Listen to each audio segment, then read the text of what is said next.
살기로 했네. 주님 뜻대로 살기로 했네. 주님 뜻대로.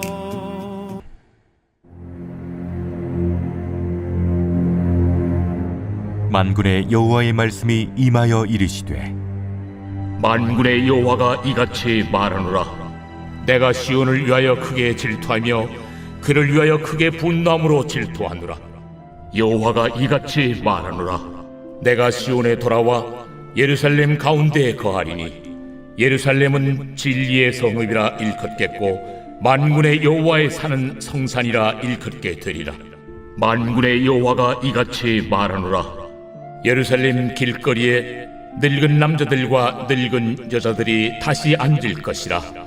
다 나이가 많으므로 저마다 손에 지팡이를 잡을 것이요 그 성읍거리에 소년과 소녀들이 가득하여 거기에서 뛰놀리라. 만군의 여호와가 이같이 말하노라. 이 일이 그날에 남은 백성의 눈에는 기이하려니와 내 눈에야 어찌 기이하겠느냐. 만군의 여호와의 말이니라. 만군의 여호와가 이같이 말하노라. 보라, 내가 내 백성을 해가 뜨는 땅과 해가 지는 땅에서부터 구원하여 내고 인도하여다가 예루살렘 가운데에 거주하게 하리니 그들은 내 백성이 되고 나는 진리와 공의로 그들의 하나님이 되리라. 오늘 본문에서 스가랴 선지자는 하나님께서 예루살렘을 다시 회복하실 것에 대한 말씀을 전해주고 있습니다. 사실 예루살렘이 황폐해진 건 오늘 본문 2절에서 밝히고 계시듯이 하나님의 질투와 분노로 인한 것이었습니다. 하나님을 떠나고 또 하나님께 순종하지 않았던 이스라엘 백성들에 대한 하나님의 심판이 있었기 때문이죠.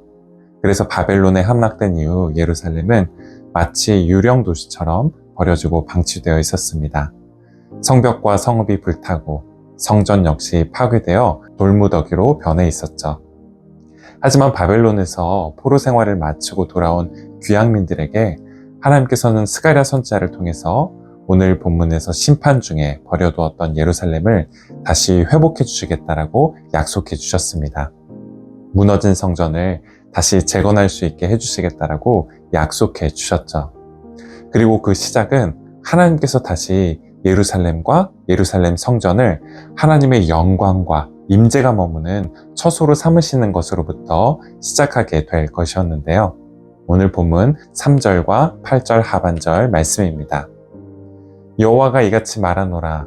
내가 시온에 돌아와 예루살렘 가운데 거하리니 예루살렘은 진리의 성읍이라 일컫겠고 만군의 여호와의 산은 성산이라 일컫게 되리라. 그들은 내 백성이 되고 나는 진리와 공의로 그들의 하나님이 되리라. 하나님께서 돌아오심으로 모든 상황이 변하게 될 것이었습니다. 하나님께서 임하시면서 모든 것이 다시 새로워지게 될 것이었죠. 하나님께서 임하시면서 먼저는 예루살렘이 다시 진리의 성읍이 될 것이었습니다. 거짓과 속임수가 차지했던 자리를 진리이신 하나님의 말씀이 대신하게 될 것이었죠. 또 성전이 다시 건축될 언덕은 성산, 거룩한 산이 될 것이었는데요. 무너진 옛 성전의 터 위에 새 성전이 건축될 것이었습니다. 바벨론 포로기 동안 성전에서 떠나셨던 하나님의 영광이 다시 성전 위에 머물게 될 것이었고 백성들은 다시 성전에서 하나님을 예배할 수 있게 될 것이었죠. 예루살렘 거리 역시 다시 사람들로 가득 차서 활기를 되찾게 될 것이었는데요. 오늘 본문 4절부터 5절 말씀입니다. 만군의 여호와가 이같이 말하노라.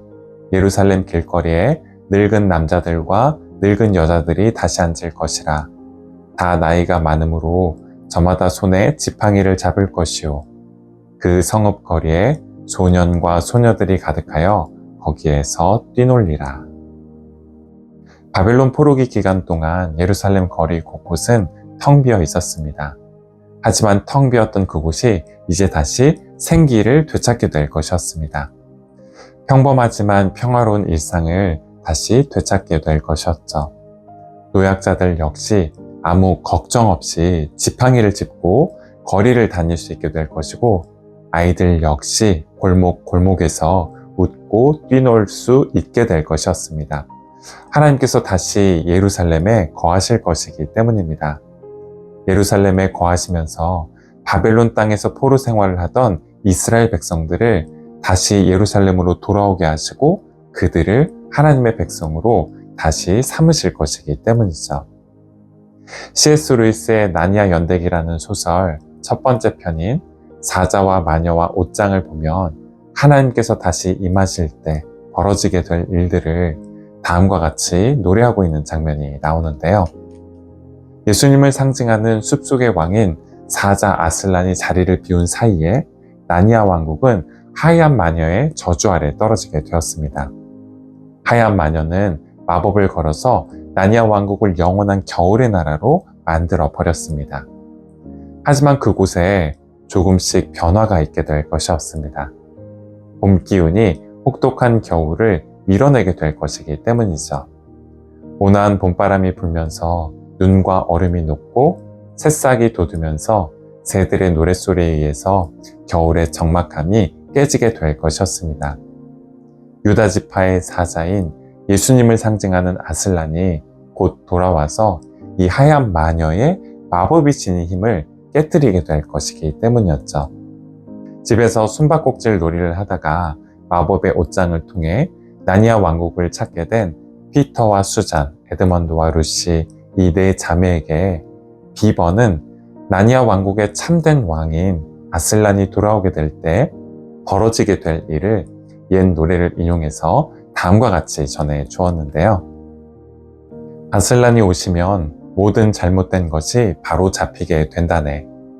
그가 표효하면 슬픔이 끝나고 그가 진노의 이빨을 드러낼 때 겨울은 그 끝을 맞게 된다네. 그런 후 그가 갈기를 흔들 때 우리는 다시 봄을 맞게 될 것이라네. 우리의 삶 역시 마찬가지입니다. 항상 우리 곁에 계시고 또 우리를 향해 늘 다가오시는 하나님을 발견할 수 있게 되면 우리의 삶 역시 봄을 맞게 됩니다. 봄을 맞아 활기와 생명력으로 가득 차게 되죠.